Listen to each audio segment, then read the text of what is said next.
정 대표가 취임 나흘 차였던 어제 국회 각 정당들을 돌아다니면서 상견례를 했는데 국회의장도 만나고 법 여권의 사당 지도부는 다 만났는데 제1야당인 국민의힘은 패싱했습니다. 왜 그랬을까요? 목소리 한번 들어보시죠. 저는 그들과 악수하지 않을 것입니다. 그리고 아직도 윤석열을 옹호하는 세력이 국민의힘에 있다면 그들과 어찌 손을 잡을 수 있겠습니까?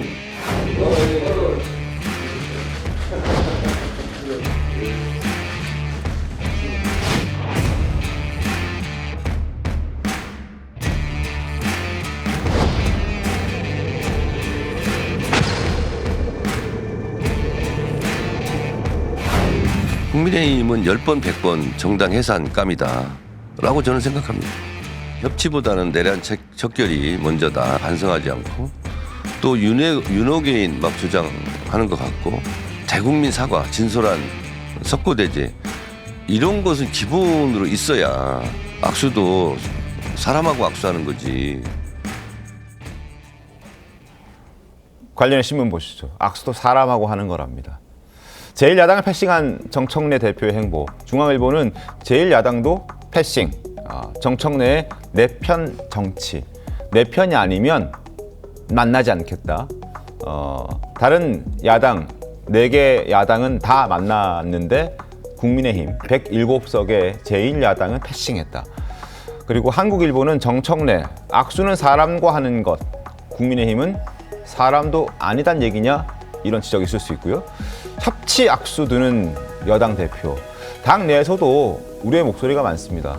과거 윤석열 전 대통령이 이재명 당시 당대표를 만나주지 않을 때 협치해야 된다, 만나야 된다. 그래도 여야가 머리를 맞대고 협의해야 되는 것 아니냐라고 비판했었는데 지금 정청래 당대표가 그보다 더한 행동들을 하고 있다는 당내 우려의 목소리도 적지 않은 게 사실입니다. 강성필 부대변인 어떻게 보셨습니까? 일단 정청래 대표께서 네. 국민의힘 대표격인 송원석 비대위원장 만났으면 얼마나 좋았겠습니까? 네. 그 부분에 있어서는 아쉽다고 생각을 합니다만 네네. 저희 당원들과 많은 지지자들은 사실 국민의힘의 지금 돌아가는 모습을 보면서 네. 제대로 된 정당이라고 생각을 하질 않아요. 그렇기 때문에 이게 만약에 국민의힘이 제대로 야당 역할을 하고 있고 네. 국민으로부터 사랑받고 지지받고 있다고 하면 정청래 대표가 저렇게 할 수 있었겠습니까? 그리고 윤석열 전 대통령께서 이재명 당시 야당 대표 네. 오랫동안 안 만났잖아요. 네. 그때 당시에 그러면 민주당이 얼마나 만나달라고 비판했었냐 그렇게 말할 수도 있습니다. 네. 하지만 그때 국민의힘의 모습은 또 어땠습니까?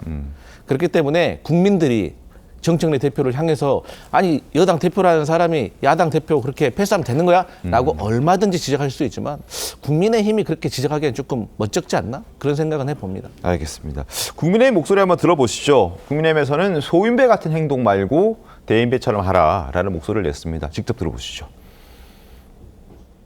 정청래 당대표가 그런 비난 해온 거 어제 오늘의 일이 아니잖아요. 축하난도 보내고 축하의 메시지를 전달하는 걸로 알고 있습니다. 전혀 야당으로서의 어떤 대화 상대가 아닌 그런 것으로 계속 언급하고 있는 것에 대해서 굉장히 유감입니다.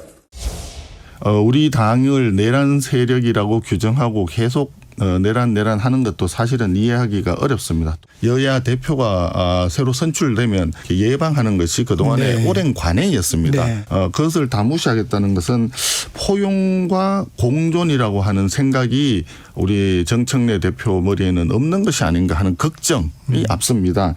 집권 여당 다수당의 당 대표이니까 소인배다운 행동을 하지 말고 대인처럼 좀 했으면 좋겠다. 소인배 아니야. 대인배처럼 좀 했으면 좋겠어라는 국민의힘 반응. 윤주진 의원 어떻게 좀 평가하십니까? 네, 적절한 평가죠. 왜냐하면 여당과 야당을 결정하는 거는 여당 대표가 아닙니다. 네. 헌정 질서에 따라서 자유민주주의 체제에 따라서 결정되는 것이죠. 만약에 정말 국민의힘을 야당으로 인정할 수 없다면 지금 이런 식의 언론 플레이를 할 게 아니라 차라리 정당 해산 심판 청구를 하십시오. 네. 그게 사실은 더 깔끔하죠. 그런데 저는 정청래 대표 그리고 민주당에게 묻고 싶은 것이 뭐 인간이어야 악수한다, 사람이 악수한다? 아니 그러면 국민의힘은 뭐 짐승입니까? 저는 그러면 이런 질문을 하고 싶어요.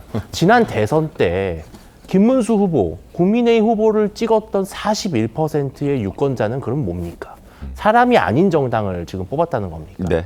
그러니까 이런 식의 이분법, 정말 국민을 편가르는 정치 정말 지긋지긋한데요. 저는 사실 정청래 대표 왜 이러는지 이해가 됩니다. 왜냐하면 지금 이거는요, 다분히 본인의 대권 행보예요. 그러니까 자신의 지지층을 결속시키고 더 강성 지지층에게 호소하기 위해서 이런 식으로 정치를 완전히 파행으로 끌고 가는 것입니다. 저는 정청래 대표의 이런 행보가 결국은 본인에게는 어느 정도 도움이 될지 모르겠지만 네. 가장 어디에 부담이 되느냐? 바로 이재명 정부일 겁니다. 반쪽짜리 정부 만드는 정청래 대표 행보를 아마 민주당에서도 아마 좀 자정시켜야 되지 않을까 하는 생각이 듭니다. 정미애 의원 어떻게 보셨습니까? 아니 지금 좀 전에 말씀하셨는데요. 네. 이게 상식이라는 게 우리 마음속에 있잖아요. 사실은 양심이라는 것도 있고. 근데 악수는 사람과 하는 거다. 그러면 굉장히 모욕적인 발언이잖아요. 국민의힘을 그냥 내가 상대하지 않겠다. 아니면 나는 아예 협치 안 해요. 아예 우리는 뭐 얘기 안 해요. 국민의힘 무시하고요. 앞으로 그냥 해산시킬 거예요. 이렇게 말하는 거는 정치적인 발언이라고 들려요. 네. 한편으로는 이해도 가요. 뭐 정치인이니까. 네. 근데 악수는 사람과 하는 거다. 쟤는 사람이 아니야. 짐승이야. 그러니까 난 너네들 쳐다보지도 않아. 이거는 모욕적인 다른 측면이거든요. 정치가 아닌 인간적인 모욕. 네. 그렇게 맨날 입만 열면 인권이라고 말하시는 분들, 정청래 대표님, 민주당 의원님들, 저러면 저게 기본적인 인간의 도리는 그럼 지키고 있는가? 이렇게 제가 지금 되묻고 싶고요. 네. 저럴수록 사실 국민의힘을 도와주는 겁니다. 저는 정청래 의원이 민주당의 당대표가 됐을 때, 속으로 좀 안심이 됐어요. 국민의힘으로서는 좀 좋다. 네. 이런 생각이 들고 앞으로 저런 모습을 계속 보여주실수록 국민의힘을 도와주는 거다. 이런 생각이 들기 때문에 왜냐하면 국민의힘 지지층은요. 저도 이렇게 좀 분노하는 마음이 막 안에서 계속 생기는데 관심 안 가지려고 하다가도 네. 그러면 더 결집할 수밖에 없는 거거든요. 그럼 계속 저렇게 하시라고 저는 권유해요.